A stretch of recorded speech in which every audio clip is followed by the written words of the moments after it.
space is a really sacred space. When I was younger, when I was your age, there was a few spaces like this that I was blessed enough to be a part of, and they really helped me understand who I was and helped me learn how to express myself. What does self actually mean? Does it justify who you are? Justify who you are.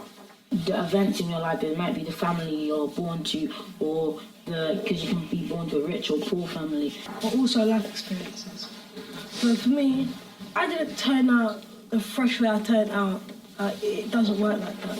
Because I'm not necessarily the person I was today than I was 4 years ago. Let's say we all had to move to a different country, random country, right? The country we picked for you. And you have to go to that place for 6 months, yeah? All random places. What would you have to take with you? Passport. Passport? Smart. Do you know what I mean? Especially since we're leaving the EU, we're going to need them. Afro-com. Afro-com. I love that. It's got to stay fresh. Yeah, I mean, if you only had fish and chips for a week, I took rice and peas from you. Do you know what I mean? Would you still be yourself? Like, obviously, like, I'm gonna screw face or whatnot because I'm not gonna like it, but it's not really gonna change me. It's not gonna make me like. It's not gonna change my personality or my characteristics. So, what makes your personality and characteristics then? Because it's clearly not your items. It's clearly not what you have. What is it? My happiness. Your happiness. We all have different voices, right? We all are born with an instrument, which is our vocal cords. So when I speak, or if I sing, no one in the world can sing like me, yeah? Might not sound great, yeah, but no one can sound like me. But in order for that to happen, I have to sound like myself. And as you kind of move on, whatever it is that you do, finding your own fingerprint is probably one of the most important things. So now we've done self. What's worth? When I say the word worth, what do you think? Just being worth it. Just being yourself, not comparing yourself. Why do you say that? So you say worth is not trying to be perfect. Why would you say that? Because I got it from a song.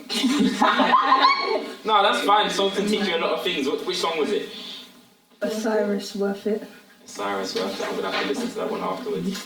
It's not just about how the money links into it, but it could be about just yourself and how people view you. So far, is that worth is connected to self. So what your worth is connected to who you are or what you define as. How do we define self-worth? I've spoken about worth, so some of you guys have said, net worth. Some people have spoken about money or someone said not being perfect. What's self-worth? For me, self-worth is like being yourself, and like you don't need to impress somebody because of how you behave, or still know that even if I die tomorrow, at least I know I've made something best out of myself. You just being yourself, like you don't live your life to please anyone. You just, but I don't like people try and compare themselves to other people when you're brought into this world to be yourself. Even if you think that they're prettier than you or they look better than you, you're trying to change yourself for that. I don't understand that because you are you and nothing can change that. I know you can't buy me out. I'm priceless. Like, there is no other that guy that runs 8.6 in 60 meters and dusts out everybody. Come on. I'm that guy. Come on. I know for a fact there's no one else in the world that can do that. What happened?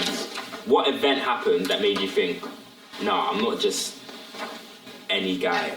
If you say one thing. I was sitting down and I don't know what we're doing. We're doing some sort of activity. He came up to me and he was like, how much did you pay for me? I said, I don't know. He was like, no, like, for me, innit? So I said, I'll give you that. So they've known that. He was like, you have to bring up the price. So I was like, how much would you pay for me? He was like, big man, I wouldn't pay for you. I was like, what do you mean? He's like, first of all, I couldn't afford to pay for you. And second of all, you're you, so. I remember I was 15 when I made that decision that I'm the guy. Yeah, my uncle used to cut my hair. So anyway, every time he cut my hair, he'd give me a piece of advice. And I remember one time the advice was just different. To this day, I remember this moment. So he's cutting my hair, and I can see a transformation start happening. When you go through your teens, you go through different stages of development, right? I could see I looked a bit different this time. And he said, he asked me what I was worth. And I said, oh, I'm priceless. Because I was quite smart. So I just thought I'd give the smart answer. I knew that's what he wanted to hear.